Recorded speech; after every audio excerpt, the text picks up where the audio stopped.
Hello, this is Chuck Solomon, and welcome to the Candidate Experience Podcast, where we focus on the job candidate journey from apply to onboard and the space in between. Let's get started.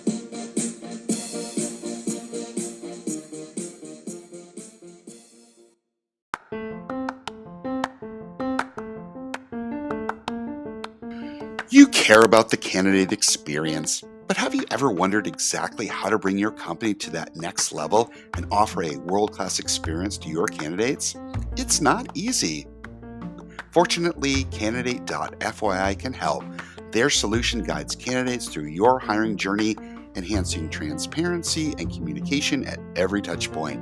You'll also gain valuable insights on what's working and what's not with your hiring process. Best of all, it integrates directly with your ATS. Head on over to Candidate.fyi and see how to transform your company's candidate experience today.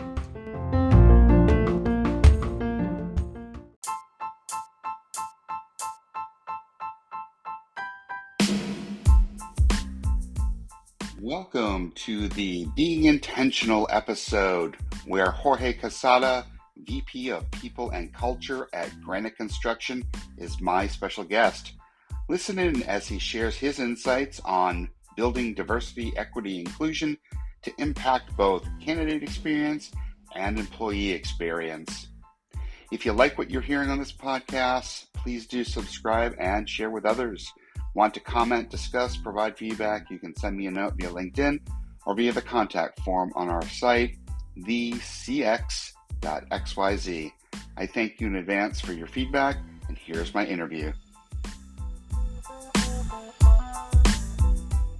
Hey, Jorge, how are you this morning?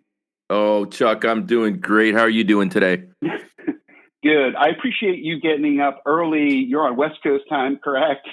Correct. Joining me. I hope you've had at least some caffeine already. Yes, sure have. You know, I'm an early riser, and so I love having conversations early in the morning. To me, they're the best ones. Yeah.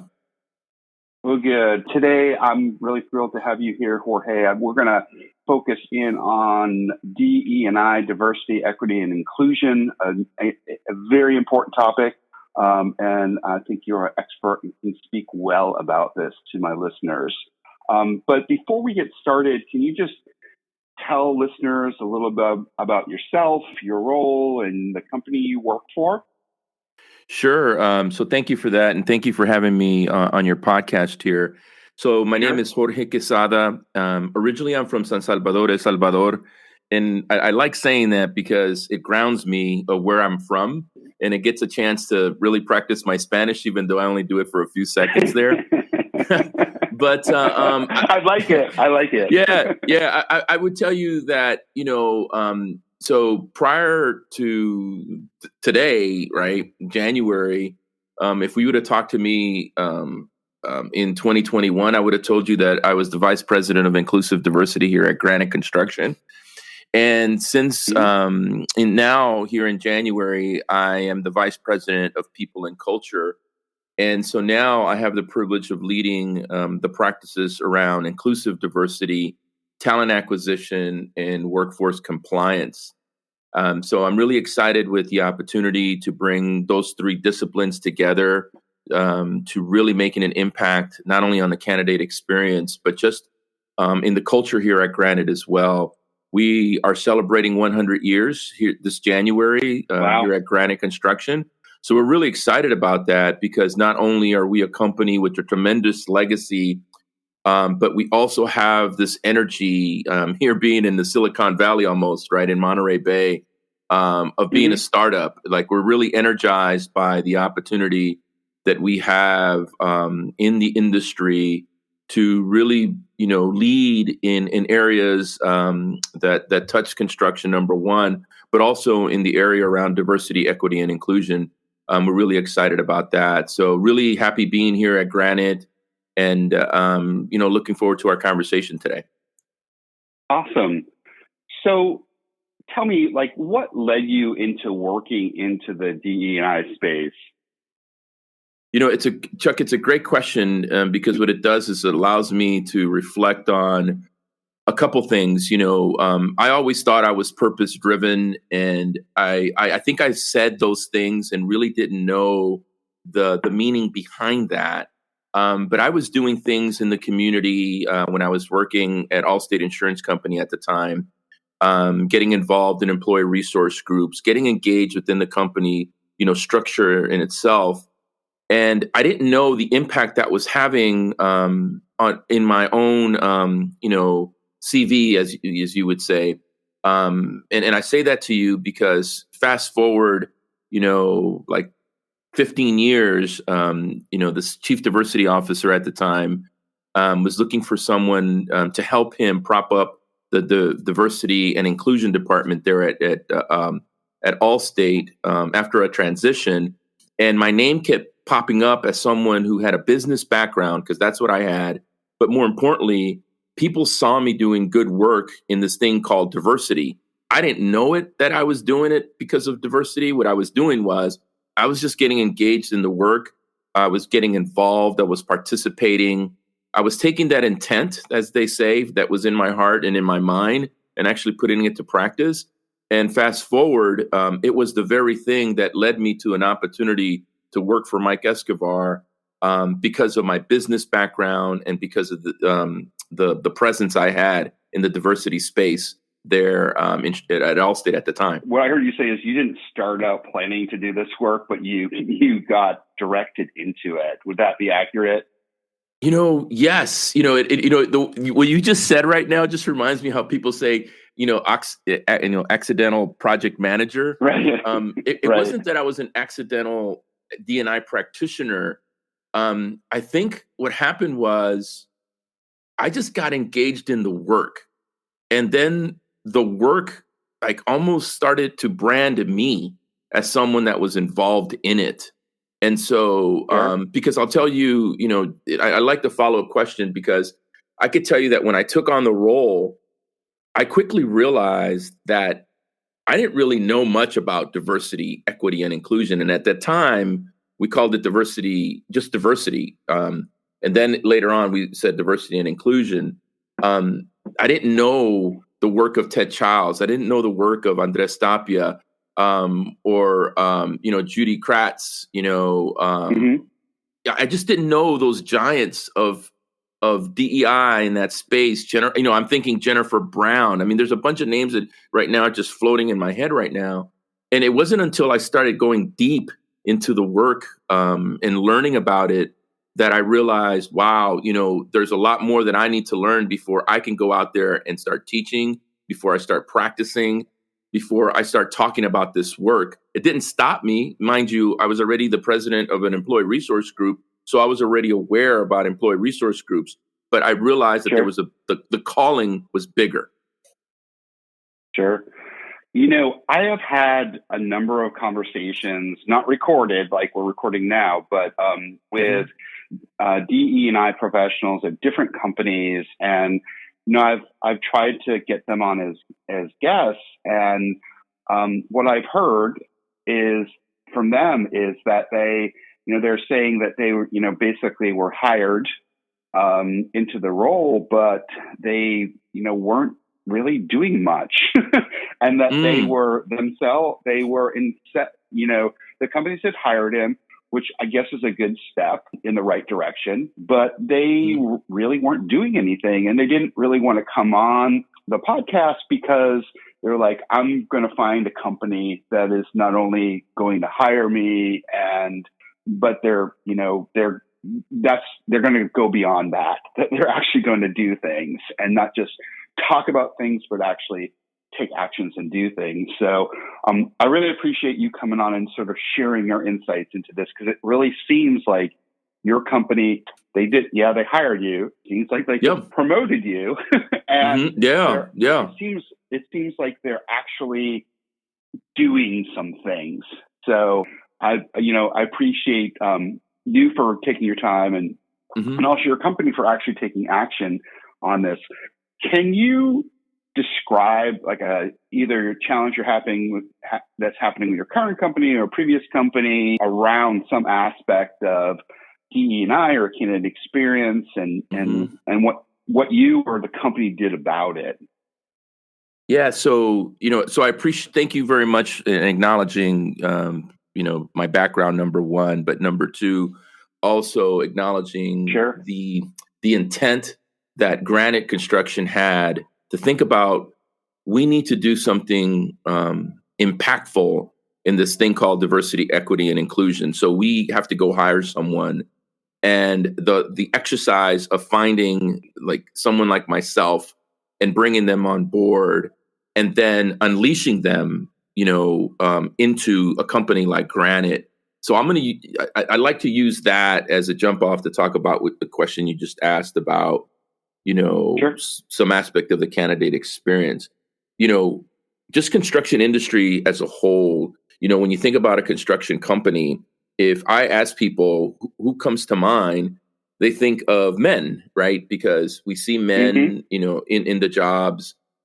Sometimes you do see women, and sometimes you have some women that are on a road, helping pave a road, or leading, the team there. But you also see them with flags, slowing down, stopping traffic, and so forth. You don't realize how big the construction industry is, how diverse it is, and the various roles that exist within a company, and the need for the talent pool to expand is greater. So Granite, about 3 years ago, had this vision of really addressing this issue. So when you ask the question about the candidate experience, two things. One, the candidate experience is shaped by what you put in front of them, whether it's branding, whether it's how you present yourself, what you do around corporate social responsibility, ESG, all those things, right? So that's one aspect of it.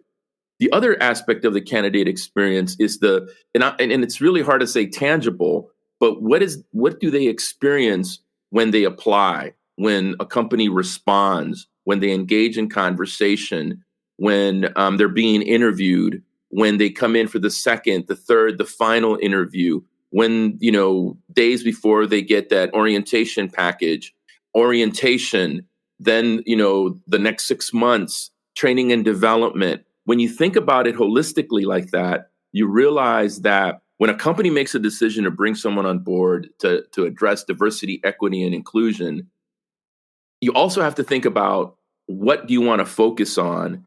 And so you really got to open up the aperture of your thinking and realize that diversity, equity, and inclusion is broader than gender and ethnicity. And so you have to be mindful that this candidate experience may have someone that comes from the military, may be in the LGBTQ community, may have a disability that they're feeling uncomfortable putting down on an application. So, and then when you ask someone to self-identify, what kind of environment do you create for them to be vulnerable enough, or do you have the right psychological safety in place for them to share those thoughts with you?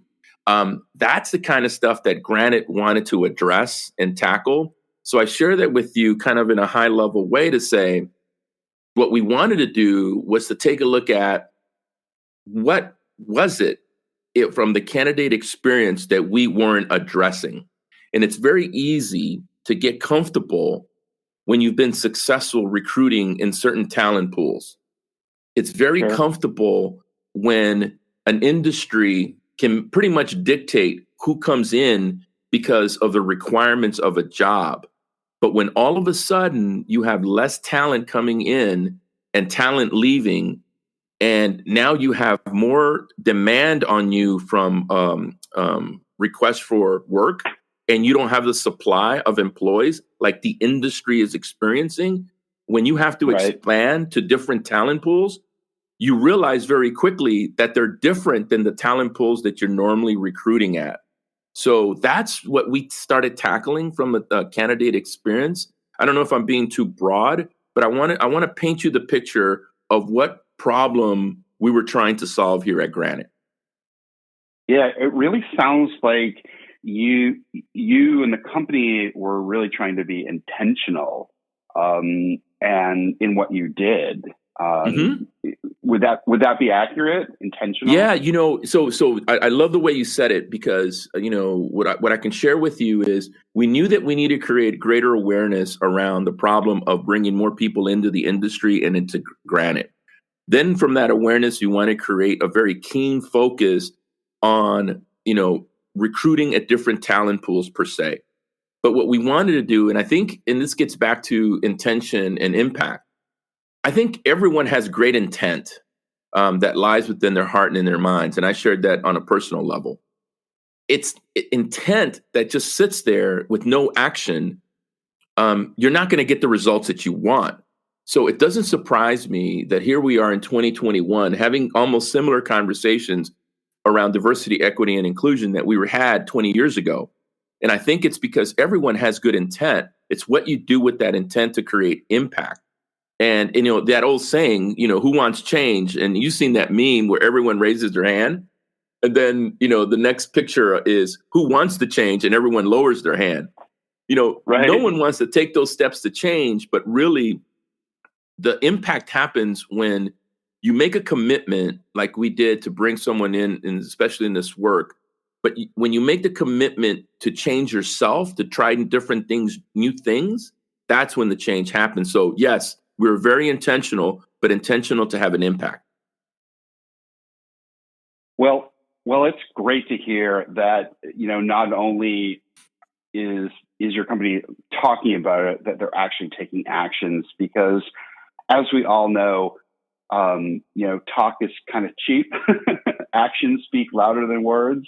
I'm saying some cliche things here, but it's true. People judge you on your actions and what you do, and it seems like this is rewarding to your company that you're able to go ahead and recruit more people in an industry that is, it's tough. It was tough after the recession that happened back in 2008, 2009. What we've had in the last, few years with the pandemic and stuff, I'm sure it's gotten even more difficult to get the people that you need. And sounds like you have the demand. So you're not able to, deliver for your clients, your customers, if you don't have enough people working, doing the work. So good for you guys. Yeah, no, Chuck, and I'll tell you that I think one of the things I've realized coming into this industry, it's an industry that basically outsiders basically tell the story. And I think what's important is for the industry itself to tell the story of what's going on inside and the impact that we're making outside of our companies.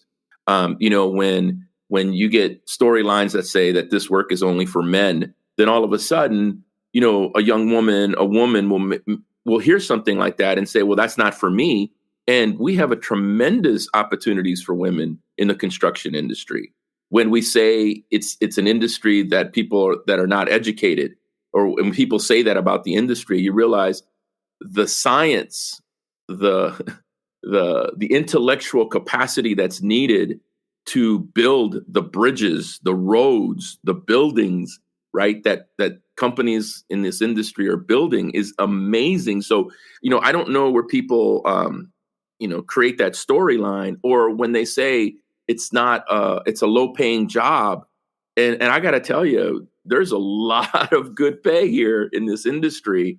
But we need to tell that story. We need to amplify it. You said we need to have the industry not be spoken for by outsiders, that the construction industry needs to talk on its own. So I appreciate you trying to do that, at least in your part, to go ahead and, you should be telling your own story.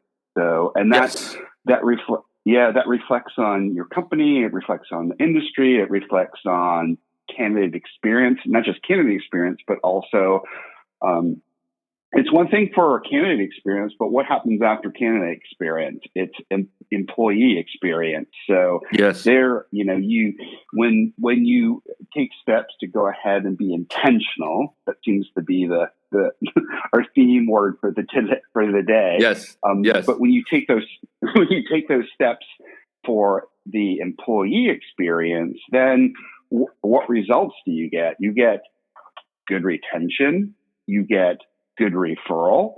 And both of those, when you have high retention, high employer referral rates, what do you get? You get, your recruiting problem solved, right? So, Yes. yeah, all that's great stuff. Great stuff. So we're first week into 2022. I'm having a hard time. I'm still writing 2021. It'll take me another week. It'll take me another week or so to Sure. No, it's not 21. It's 22. So get with it. The calendar has turned over. So, but do you or your team or anything at Grant have anything new planned for 22? To do anything intentional to improve candidate experience or DEI or anything that you can share? I appreciate the question. And the reason why I do is because in 2019, we created a strategy, and I'm going to tie it into DEI because it kind of leads into what we're doing around talent acquisition. And that strategy was built on something that I had learned in my previous stops, that we wanted a commitment to the mix of people that we were going to try to bring on board. That was going to be from 2020 to about 2023. In around the end of 2021, starting in 2022 through 2024, we were going to start looking at the processes that we introduced, and we were going to improve on that mix, right? And then in 2022 through about 2024, we were going to start optimizing the mix.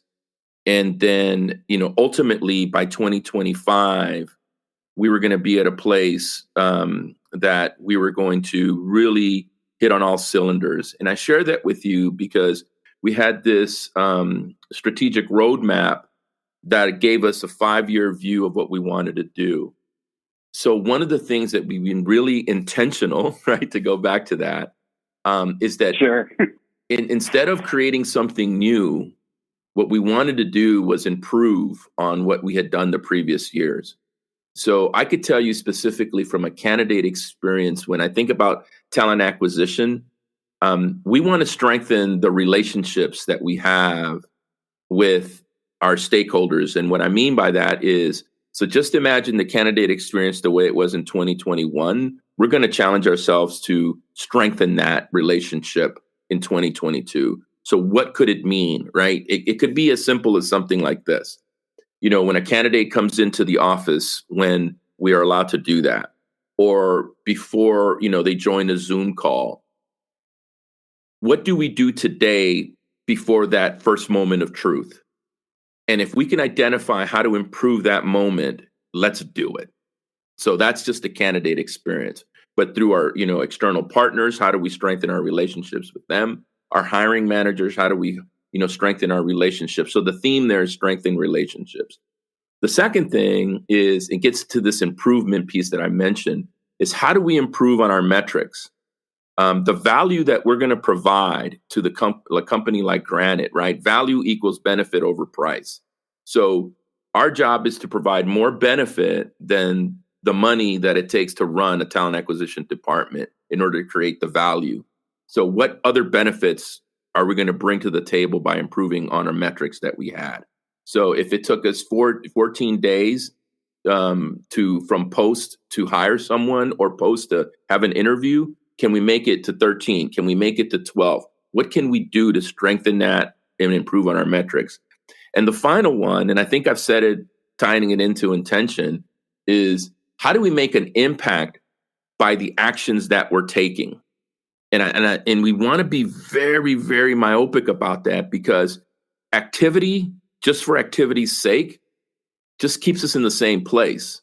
But if we have action to make impact, then we're moving the needle. So when you ask me that question, not that it's more complex, but you have to understand where it fits into your strategy and what are you doing that's still on purpose, on point of what you set out to do in this work. So I hope I didn't muddy the water there, but it's those three things: strengthen relationships, improve on our metrics, and make an impact on the actions that we take. No, I love it, Jorge, because what you really said is your company came up with a plan, and then you over time are evaluating how you did with your plan.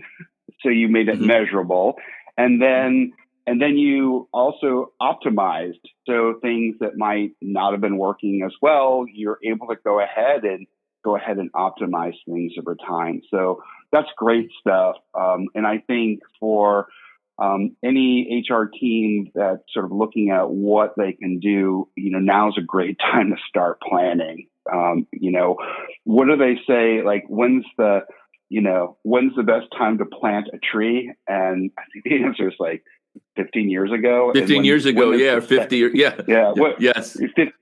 15 or 50 years ago. Yeah, when's the second best time to plant that tree? Today. Now. So, yes. Yeah, start planting a tree. If there was one small tip that you could offer on how listeners might be able to improve DEI at their company, do you have any quick tip for that? When you ask the question, I want to be able to answer it succinctly for you. And I would tell you is to create a devil's advocate. Find someone in your organization that can take a look at your practice and allow them to challenge, allow them to tell you what could be better. And the reason I say that is I think there's paradoxes that exist. And one of the biggest paradoxes that I think is important for us to understand in this DEI space is that not only do we create change agents and people who support the work, but we also need people that can challenge it at the same time. Because it's in that challenge, in that support paradox, that you find the areas of improvement. So the need to continuously do diagnostics at your company is so critical. Because if you believe that DEI is something that you set a goal, you achieve it, and you stop, that's when you get yourself in trouble. Because some companies who have pulse surveys, there's all Gallup, great places to work. Some companies, will say, hey, when we get to 80%, that's where we want to be. 90%, that's where we want to be. And then they stop or they slow down. And I will tell you that this is the kind of work that is continuous. It's evergreen. And today, we don't know 5 years from now what is going to be the diversity dimension that's going to need our attention. You think about pronouns today. 5 years ago, no one was talking about pronouns. We're talking about them today, right? And think how difficult it is for people to really wrap their heads around just that concept. Think of the word equity. The word equity was not in the department names of some of these companies, but yet there was equitable practices that we in HR had to make sure, because we're the vanguards of those policies and procedures, that we had equitable practices, right? And so I give that to you because that's the kind of stuff that if you are not aware that this is evergreen, then you're going to miss the opportunity that's in front of you because you were so caught up with just focusing on employee resource groups, and that. So that's, I think, have this beginner's mindset, but more importantly, find it through an advocate that can challenge you, as well as while you're trying to create the support that's needed for the practice. Awesome. I love what you said about, finding a devil's advocate, someone to challenge you, because I think you get into that group think sometimes. And until you have someone that sort of challenges what you're doing, to really, not do it mean-spirited, but to do it in a way to sort of improve. And until you do that, you're really not going to improve. I also liked what you said about this isn't an end goal. That DEI is a long-term. You use the word evergreen. I love that. It's not something that you start and stop and you're done. You get the little moniker and stuff that you did well. You need to be getting that moniker every year. So yeah, some people, Chuck, I gotta tell you, and it's been recent. some people believe that DEI just started like in the last 2 years, right? Right. And I got to tell you, I just picked up the book Meditations by Marcus Aurelius, right? Mm-hmm. And in that book, it talks about, be mindful of your perceptions, be mindful of your actions, and be mindful of your will, right? And when he says that, you got to understand that in this world of diversity, equity, and inclusion, when we talk about unconscious bias, Marcus Aurelius was talking about perceptions, back in his time. And so this concept of knowing the brain and realizing that it's our perceptions that shape our actions is something that's been around for a while. So this is not something new. We have just now become better at understanding how to act on it. And so this is why it's important to continuously be thinking about actions and being in, intentions with impact and having this evergreen approach to it and having this, just feeling comfortable being a beginner at it and also, continuously learning. Absolutely. If people wanted to get a hold of you after listening to you talk today, how could they do so? So, you could do it two ways. The first thing, the easy way would be through LinkedIn, Jorge, middle initial A, Quezada, Quezada. And I have MBA after my name. There's other Jorge Quezada, so I want to make sure that you got that. And then we also we also have a podcast, Construction DEI Talks, and it's specifically for the construction industry. But we talk about we talk about a more general approach to diversity, equity, and inclusion in the podcast. But we focus on construction industry, so they can reach me that way. But LinkedIn, and if join us on our podcast. Yeah, I will include those in the session notes as well, linked to them, so people don't have to remember that. It'll be in the session notes. So, Jorge, thanks for your time today. Chuck, thank you for having me. I really appreciate it, and I'm wishing you the best here in 2022. Thanks for listening to the Candidate Experience Podcast. You can reach out to us via our website, thecx.xyz. That's thecx.xyz.